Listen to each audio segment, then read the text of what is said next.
Am I wrong for calling the police? My parents abandoned my siblings? When I turned 20, I finally moved out of my parents' house. It was just unbearable. My name is Ethan, and I'm 22 now. My parents, Mark and Emily, acted like everything I owned was theirs. They always favored my younger siblings and treated me like unpaid help. When I left, my dad, Mark, told me to stay away and not let the door hit.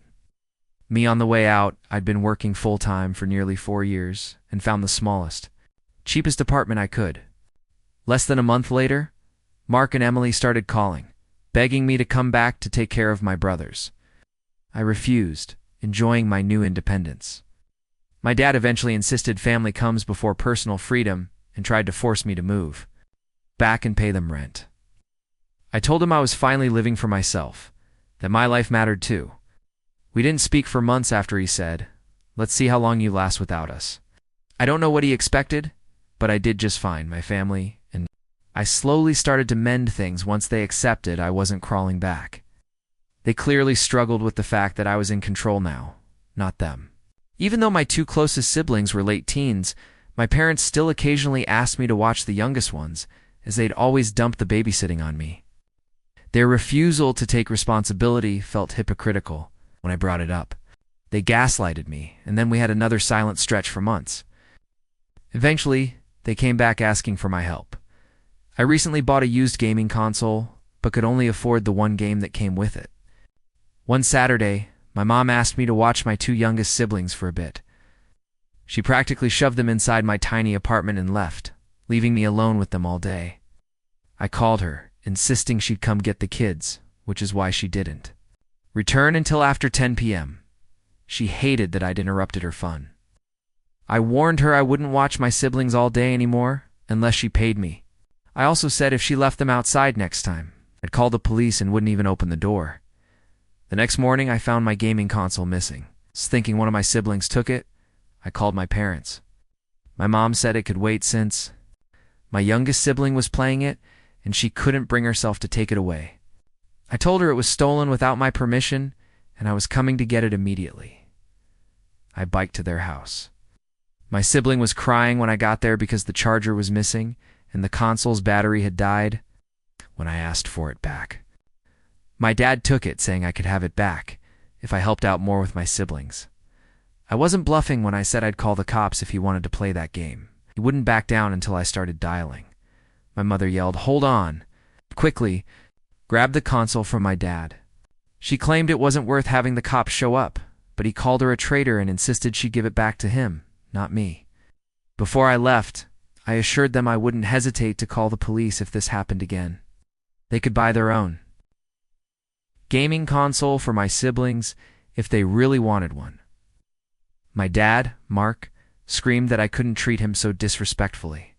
I shot back that I'm an adult, but he's never bothered to treat me with any respect and I'd had enough. Then yelled at me to turn around and face him as I left. They're silent again right now.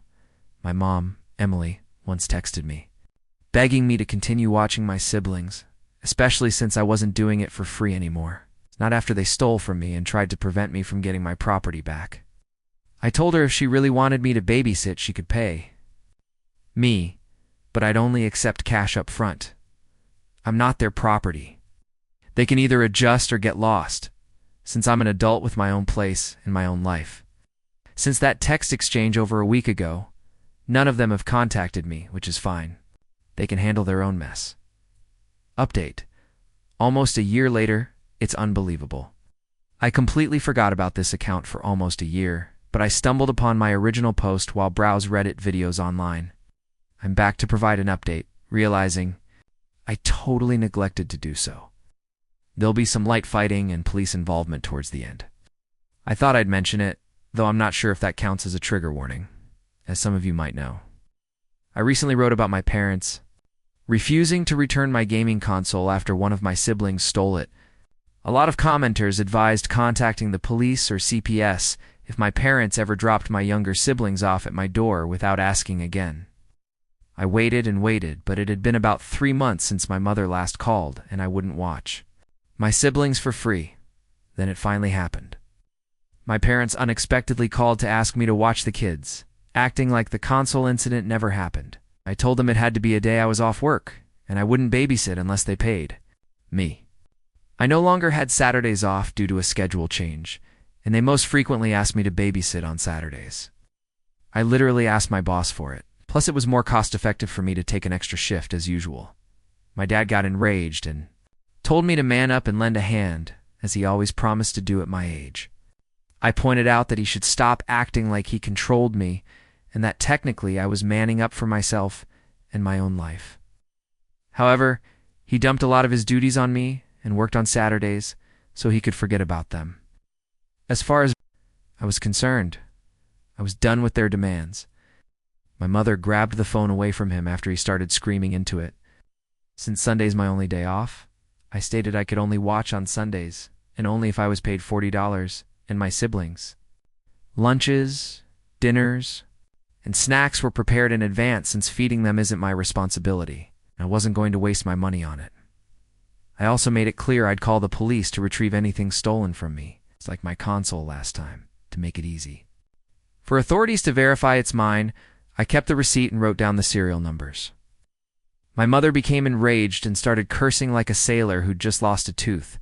Then she realized I wasn't answering and started insisting I say anything. I let her vent while essentially ignoring the phone.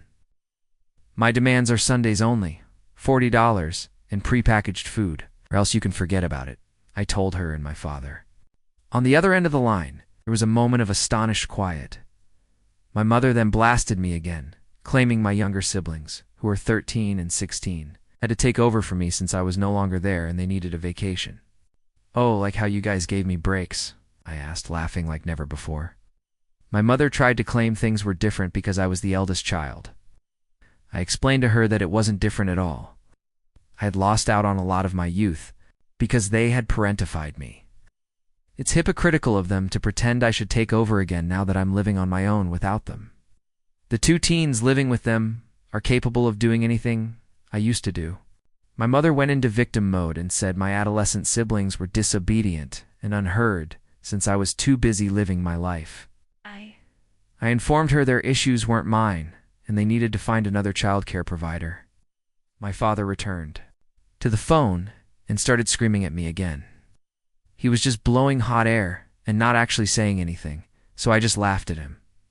My mother retrieved the phone and begged me again. I restated, $50, prepared food, Sundays only, and I would not hesitate to call the police if I received threats or had any of my belongings stolen.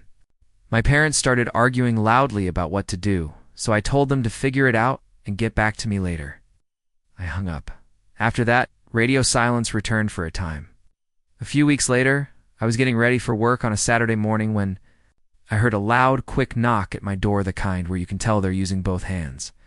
I've heard my mom knocking for years to let me know she was there, so I'm familiar with the sound. What sounded like someone rushing noisily along the hallway after the banging, hearing my two youngest siblings arguing and tapping on the door. Themselves, I listened through the door. My mom had just run off, leaving them outside the door. I had a straightforward strategy for this because of all the warnings I received after my last post. I simply rolled down my window, got out, and left. I can easily climb out of the window by just ripping the screen out of my ground-level apartment. I contacted my neighbor, a kind elderly woman who enjoys having children and lives a few doors down, and gave her the scoop. She has long been aware of my predicament with my narcissistic parents. She called the police so I could inform them that 2 children were left in the hallway after their mother beat on a door and fled.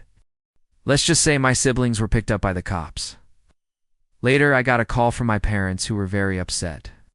I asked them what they were so upset about, acting as if I had no idea. When I inquired if my mother had simply left my 2 youngest siblings at my door without anyone answering, she completely acknowledged that she had left them there for me to watch before running away. She explained that I was already out because I had to work on Saturdays.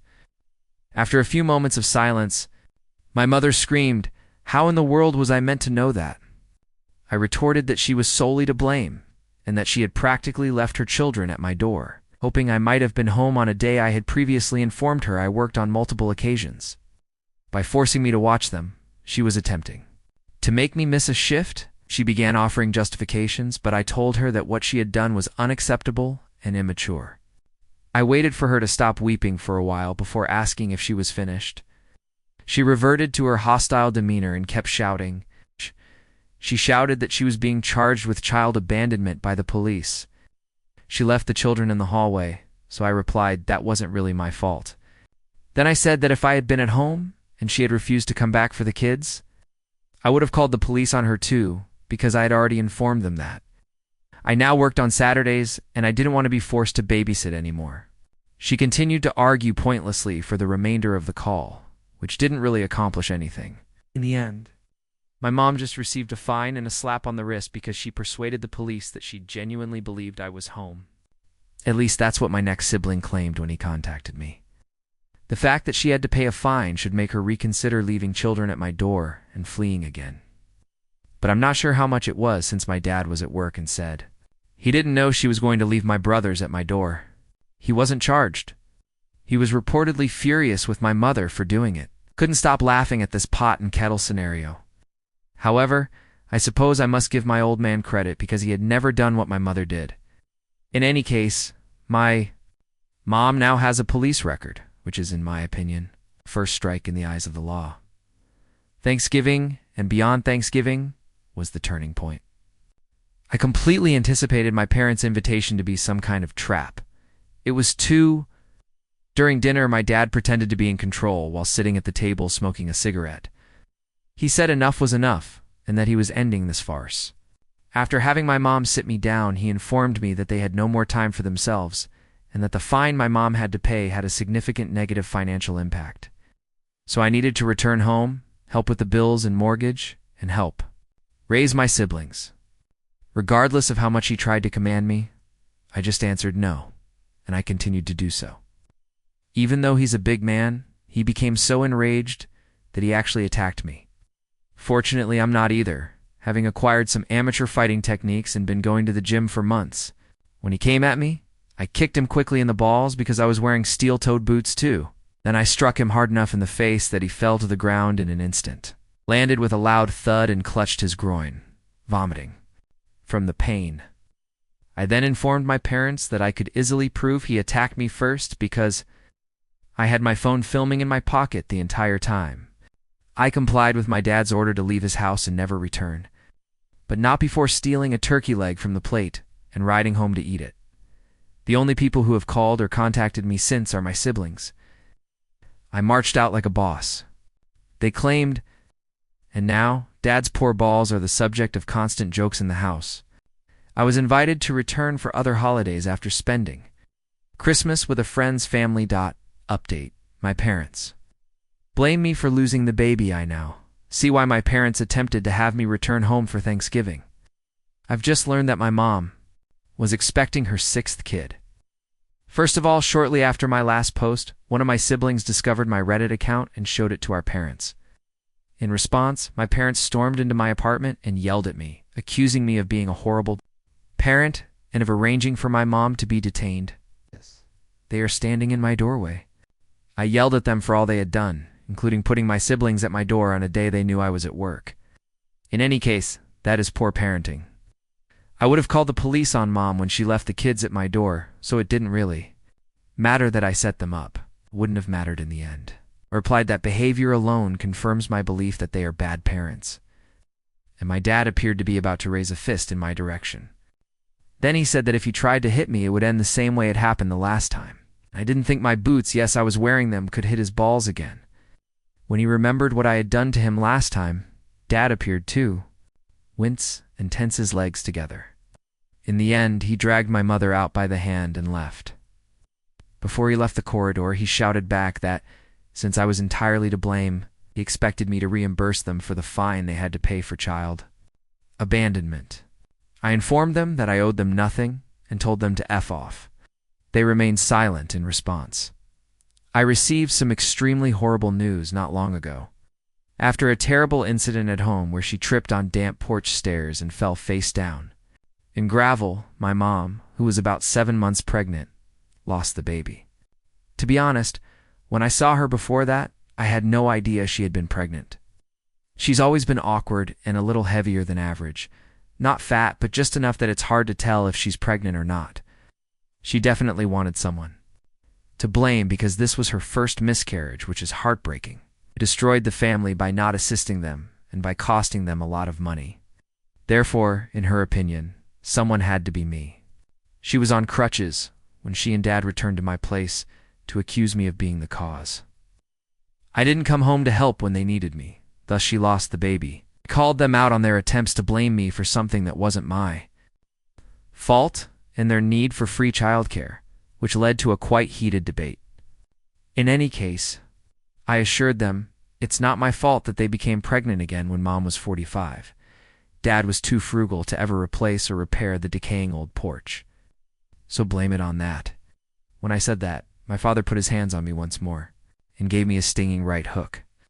I ultimately kicked his ass again. After that, I've continued to train at the gym, and I've gotten stronger since defeating him during Thanksgiving last year. There was no chance for him. My mother's yelling forced me to stop when I lost my temper and broke his nose and knocked out both of his front teeth. My father needed to be transferred to the hospital, so the police called and I was placed in handcuffs. Fortunately, my apartment complex's halls are equipped with CCTV, and I also had my phone camera recording behind me in my unit when my parents knocked. I began to record. The video clearly demonstrated that I defended myself after my father hit me first. Since it was deemed self-defense, I'm basically safe. But now my parents want to sue me for my dad's medical fees and the fine they had to pay earlier. I defeated Dad, so he won't be able to go to work for a while. He has 2 lost teeth, a black eye, a broken nose, a neck brace, and who knows what else. He's also really upset that he had to shave off his beard. I suppose this makes him even more dead to me because I already thought he was pretty well dead before this.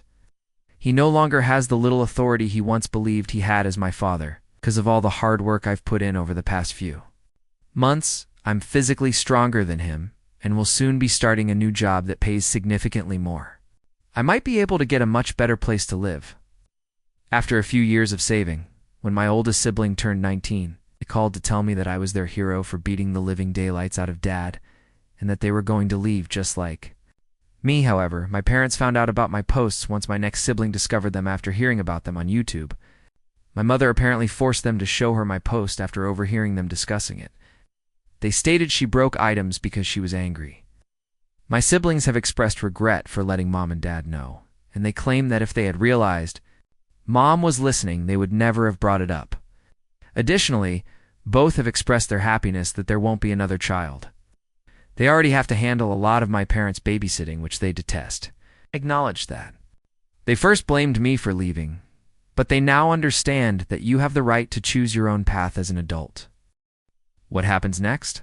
Whether my parents will actually attempt to sue me is still up in the air, but I believe I can state that if they do, it will be a loss for them.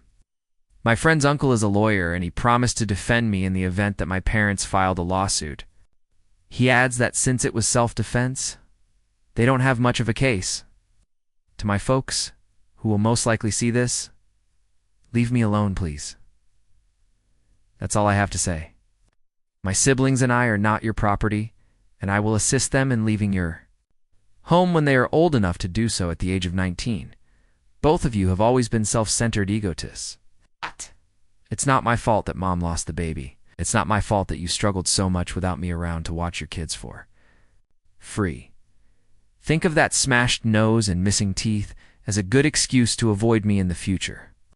Remember that because of you two, I have only told you a small portion of the nonsense that occurred in my life.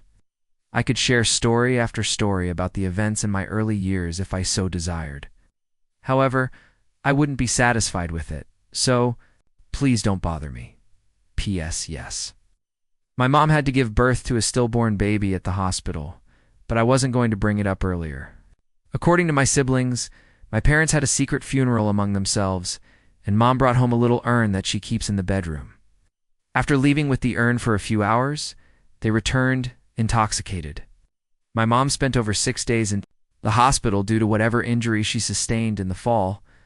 I've contacted my siblings for further information. Someone asked if she had been shelved.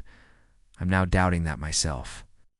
The only excuse I could come up with was that Mom was in a hurry to be somewhere when she slipped and fell off the porch. I've heard of folks suffering more severe injuries in more foolish ways. When I researched the cremation procedure, I found that it would take 8 to 12 days to obtain the ashes. This indicates that the urn they brought home was empty. I'm completely perplexed. However, my parents' funeral took place a few days after Mom left the hospital. Till the day of their small funeral, my parents kept that urn in the bedroom. They may have collected the ashes by then, I suppose. Perhaps it explains why they returned home intoxicated, but this situation is so strange and twisted that I'm having a hard time thinking about it. Anymore, revisiting for clarity, revisiting and posting again so soon feels strange. I mentioned in my last post that my mom had a recent miscarriage following a serious fall. I had a bad feeling about the information I was given.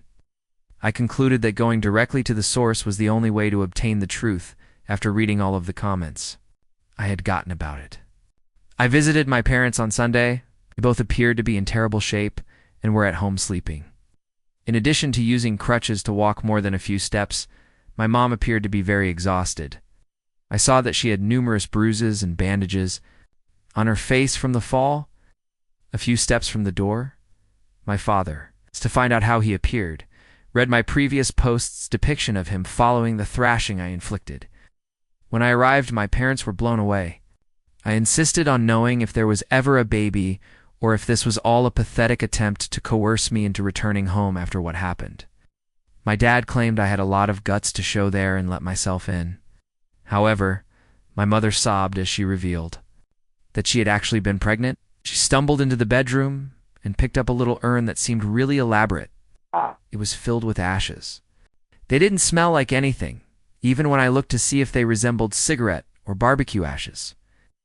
I didn't really smell anything at all, even though I had looked online and saw that it takes at least 8 to 12 days to get the ashes returned. I questioned why they brought the urn home and said that the ashes were already inside. Mom had spent no more than 6 days in the hospital. According to my mom, they purchased the urn online with the hope of retrieving the baby's ashes. Upon visiting the crematorium, they simply waited until they could retrieve the ashes a few days later and then went out to get drunk because they were so distraught that they couldn't bring the kid home yet. Mom said she begged the crematorium to do things a little faster. Her eyes were filled with real tears, although I've witnessed her crocodile tears numerous times. This one didn't appear to be that. I learned more about my mother's fall and what transpired. She was late for her appointment with her physician, an OBGYN, or whatever they are called. Mom clarified that she was attempting to get out to her appointment after oversleeping during her nap. Then, as she attempted to go down the stairs, she slipped on a toy. About 3 years ago, the porch's guardrails deteriorated and snapped off, and Dad never restored or repaired them. Mom had nothing to cling to. Then she fell straight off the porch, hitting the ground with her face and belly first. She even showed me the marks from her landing all over her stomach. She informed me that the child would have been a male. There would have been one more brother, in addition to my 2 brothers and 2 sisters. Then Mom told me that because of her age and past injuries, a doctor advised her not to try to conceive again since her body might not be able to take it. It wasn't any easier to hear in person, but I kind of assumed that was the case after some individuals messaged me about it. At last, I posed the crucial query. Why did she hold me responsible? Mom began to add something along the lines of the day they showed up at my apartment was just really, really bad, but Dad interrupted her. It's all my fault, he screamed. I would have been there to help if I had followed his advice and returned home for Thanksgiving, and now I'm responsible for the death of a baby. I screamed back at him, telling him that he was to blame since Mom might not have fallen if he had actually bothered to fix the porch. Furthermore, not that it would have made a difference, he didn't even bother to inform me that Mom was expecting back at Thanksgiving. Instead of taking sides, my mother simply left the room in tears as we kept ranting at one another. My dad was so red that he looked like a lit match. He shouted for me to leave his house and waved his ancient hunting knife at me. I was no longer his son. As I was leaving, he was always a bad father, so I informed him that I hadn't seen him as a father in years. I told him before I left that I would be requesting a restraining order, and that he would have to deal with the authorities the next time. He attempted to harm my siblings in the same way that he had done me. He will lose more than a few teeth, And if he attempts the same nonsense with my siblings as he did with me, I won't hesitate to call the police or CPS. He swore at me from the front door, saying things like, "You son of a expletive." I retorted that that was a slight to Mom, and he became enraged once more. After that, I saluted him with one finger and rode off on my mountain bike. So, I suppose that's the best response I can give someone. I'm not sure what the truth is if this isn't it. Does it matter now, though? As soon as possible, I'm going to file for a restraining order, and once I start earning money from my new work, I'll be seeking to transfer apartments. After this, I'm not sure whether I'll feel like updating again unless my parents do something horrible to my siblings. I think I might be done here since I'm just going to be depressed thinking about all of this. I hope I've made my message clear to them. Even though I've already given Dad 2 beatings, he still held that knife with a hint of fear. He thought he was staring at a monster. Perhaps he views me as a monster, but if that means he never harms my siblings, then that's okay, sir. We will be the monster. Thank you for watching. If you haven't subscribed yet, please do so and hit the notification bell to stay updated with more shocking real-life stories happening around you.